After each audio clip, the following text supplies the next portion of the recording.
Hi everyone, welcome to today's video where I'm going to be making some snacks for my children. They're heading back to school next week and I wanted to get ahead of myself a little bit and have some snacks on hand for their lunch boxes and for when they get home from school. So I'm going to be making chocolate chip cookies, double chocolate muffins and granola bars, and all of the recipes today will be gluten and dairy free.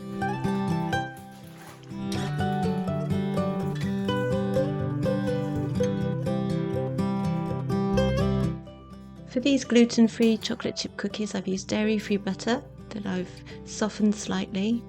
I've added the sugar, so caster sugar and brown sugar. 1 large egg. I'm using oat flour here. I'm going to put some psyllium husk powder in there, baking powder, a bit of salt, and I'll add some chocolate chips later. I'll put the recipe for this in the description box below. I'm kind of following it a bit loosely because I don't have the exact ingredients that she suggests, and I like to put everything in all in one go and just whiz it in my stand mixer.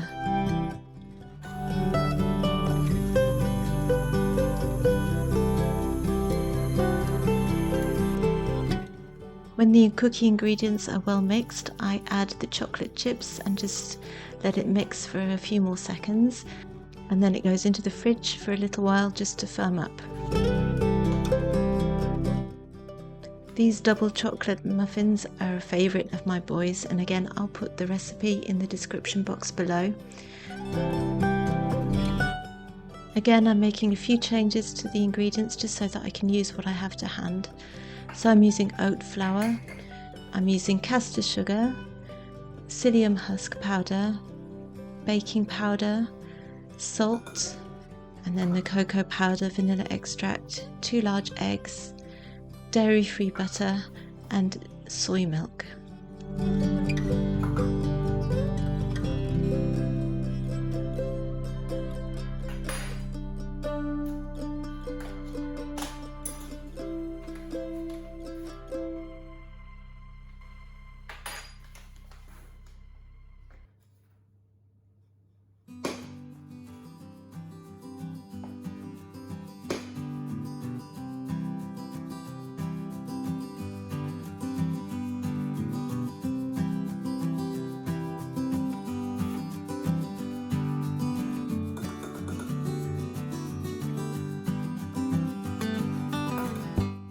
Theoretically, I should have mixed up the dry ingredients together before adding the wet ingredients, but I kind of forgot.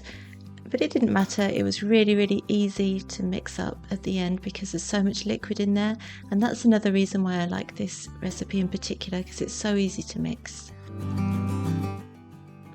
In goes the dairy-free butter, and I think I forgot to say earlier on that you need to melt it before you add it.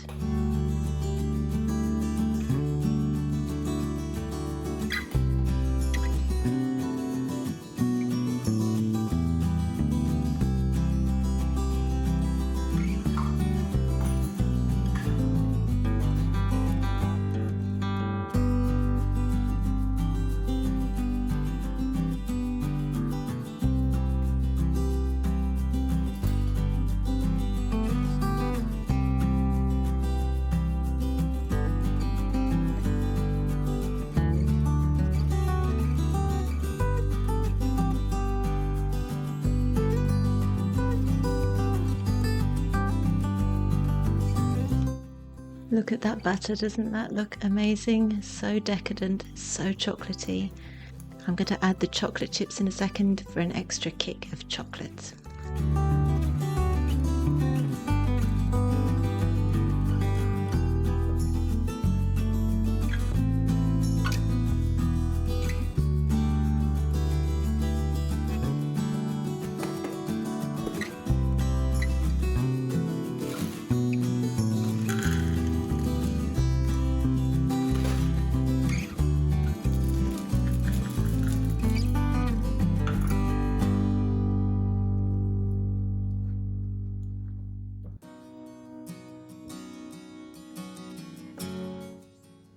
I like to use these reusable silicone muffin liners because you just put them in the dishwasher and you can use them over and over again. I find the easiest way of putting the batter in the muffin liners is with a cookie scoop, and I make sure that the liners are only filled to about 2/3 to 3/4. That way there's some space for it to rise and it doesn't overflow.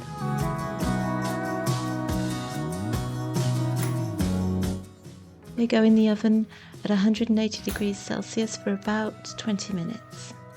You can check them with a knife or with a skewer at the end to see if they're cooked all the way through.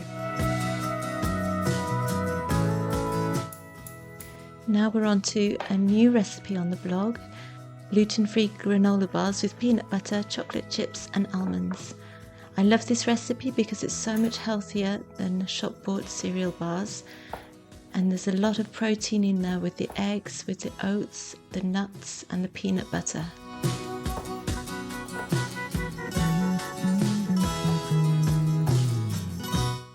First step is to melt together the peanut butter, the coconut oil and the honey, and then we're going to add all of the dry ingredients just straight into the saucepan afterwards. It's really very easy to do. You just need to stir it all up until the oats and the dry ingredients are all really well coated by the peanut butter mixture and the eggs are well incorporated.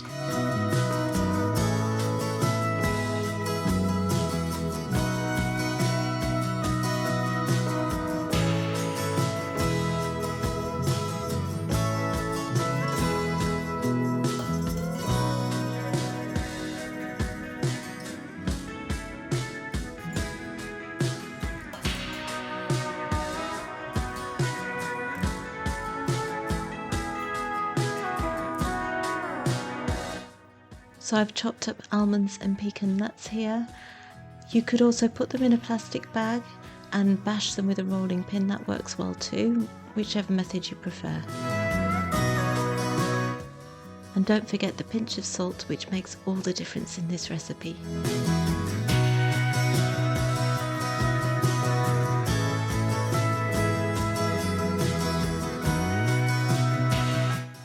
I've lined a square baking tin. It's a really good idea to line it just so that it's easier to take out of the tin when it's finished cooking. So it's probably about 20 centimeters square.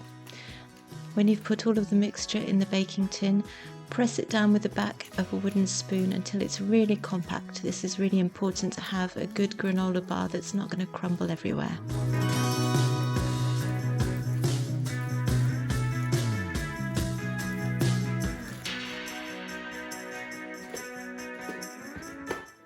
I prefer to put the chocolate chips on the top of the granola bars just so that you get nice chunks of chocolate rather than having it melted into the whole of the mixture. So sprinkle a few on the top, as many as you like, and then press them into the mixture with the back of a wooden spoon.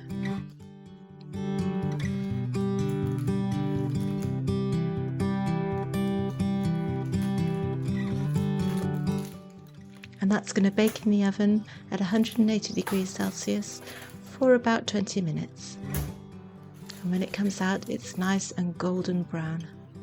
It needs to cool in the tin, and when it's completely cool, you can cut it up. You can really do the size of bars that suit your family the best. I cut this into 15 bars.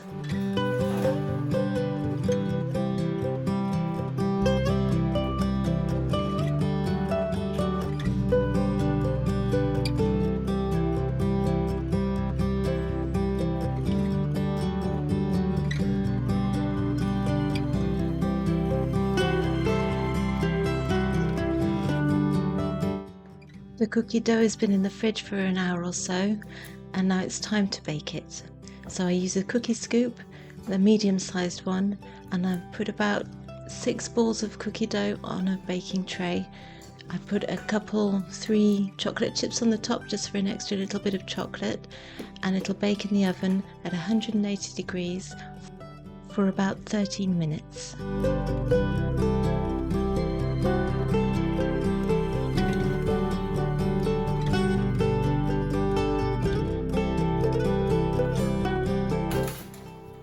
So there you have it, gluten-free chocolate chip cookies, gluten-free double chocolate muffins, and gluten-free granola bars.